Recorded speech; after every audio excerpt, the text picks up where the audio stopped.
Communism வந்தால் உங்கள் சொத்து பறிபோகுமா? உண்மையான விளக்கம். த கம்யூனிஸ்ட் மேனிஃபெஸ்டோ பார்ட் 4. வணக்கம் தோழர்களே. கம்யூனிஸ்டுகள் ஆட்சிக்கு வந்தால் நம்முடைய வீட்டையும் நிலத்தையும் பிடுங்கிக் கொள்வார்கள். பெண்கள் பொதுச் சொத்தாகி விடுவார்கள். மதத்தை அழித்து விடுவார்கள். இப்படி பல கதைகளை நீங்கள் கேட்டிருப்பீர்கள். ஆனால் கம்யூனிஸ்ட் கட்சி அறிக்கையில மார்க்ஸ் உண்மையில் என்ன எழுதியிருக்கிறார் தெரியுமா? கம்யூனிஸ்டுகளின் உலகம் எப்படி இருக்கும்? அவர்களின் கோரிக்கைகள் என்ன? உலகத் தொழிலாளர்களே ஒன்று சேருங்கள் என்ற அந்த முழக்கத்திற்கு பின்னால் இருக்கும் உண்மையான அர்த்தத்தை இந்த இறுதி பாகத்தில் நாம் பார்க்க போகிறோம். அத்தியாயம் 1. தனியுடைமை ஒழிப்பு என்றால் என்ன? கம்யூனிஸ்டுகளின் ஒரே கொள்கை என்ன என்று கேட்டால், மார்க்ஸ் சொல்வது தனியுடைமையை ஒழித்தல், abolition of private property. இதை கேட்டவுடனே பலரும் பயந்து விடுகிறார்கள். என் உழைப்பில் வாங்கிய வீட்டை பிடுங்கிக் கொள்வார்களா என்று. மார்க்ஸ் இதற்கு தெளிவாக பதில் சொல்கிறார். நாங்கள் ஒரு ஏழை விவசாயி அல்லது தொழிலாளி தன் சொந்த உழைப்பால் சம்பாதித்த சொத்தை பறிக்கச் சொல்லவில்லை.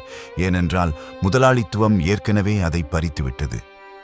நாங்கள் எதை எதிர்க்கிறோம் தெரியுமா? மூலதனம், கேபிட்டல்.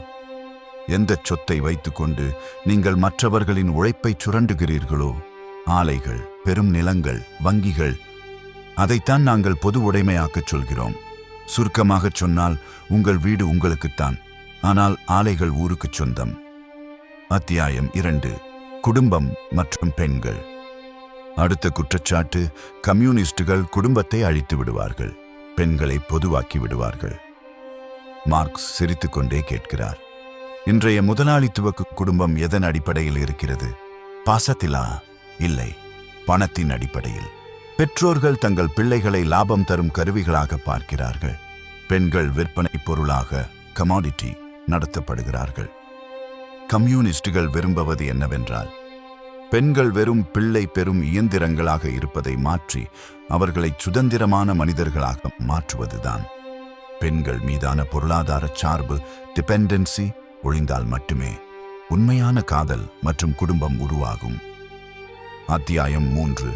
தேசியம் மற்றும் மதம். கம்யூனிஸ்டுகளுக்கு தேசப்பற்று இல்லை என்கிறார்கள். மார்க்ஸ் சொல்கிறார், தொழிலாளிக்கு நாடு கிடையாது. The working men have no country.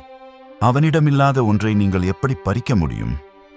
இந்தியாவில் இருக்கும் தொழிலாளிக்கும் இங்கிலாந்தில் இருக்கும் தொழிலாளிக்கும் ஒரே எதிரிதான், அது மூலதனம். தேசியம் என்ற பெயரில் தொழிலாளர்களை பிரித்து வைப்பது முதலாளிகளின் தந்திரம். அதேபோல மதம், சட்டம், நீதி எல்லாமே ஆளும் வர்க்கத்தின் நலனை பாதுகாக்கும் முகமூடிகளே தவிர வேறில்லை. அத்தியாயம் 4. 10 கட்டளைகள். சரி, புரட்சிக்கு பிறகு என்ன செய்ய வேண்டும்? 1848 மார்க்ஸ் 10 முக்கிய கோரிக்கைகளை முன்வைத்தார். இவை இன்று நமக்கு சாதாரணமாக தெரியலாம், ஆனால் அன்று இது ஒரு புரட்சி. நிலங்கள் அரசுடைமையாக்கப்பட வேண்டும். வாரிசுரிமை சட்டம் ரத்து செய்யப்பட வேண்டும்.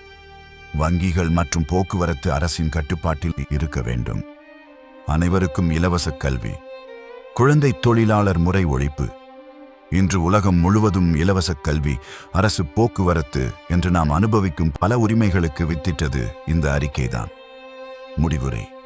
தோழர்களே, மார்க்ஸ் இந்த நூலை ஒரு தீர்க்க தரிசனத்தோடு முடிக்கிறார். கம்யூனிஸ்டுகள் தங்கள் கருத்துக்களை மறைக்க விரும்புவதில்லை. ஆளும் வர்க்கங்கள் ஒரு கம்யூனிச புரட்சியைக் கண்டு நடுங்கட்டும்.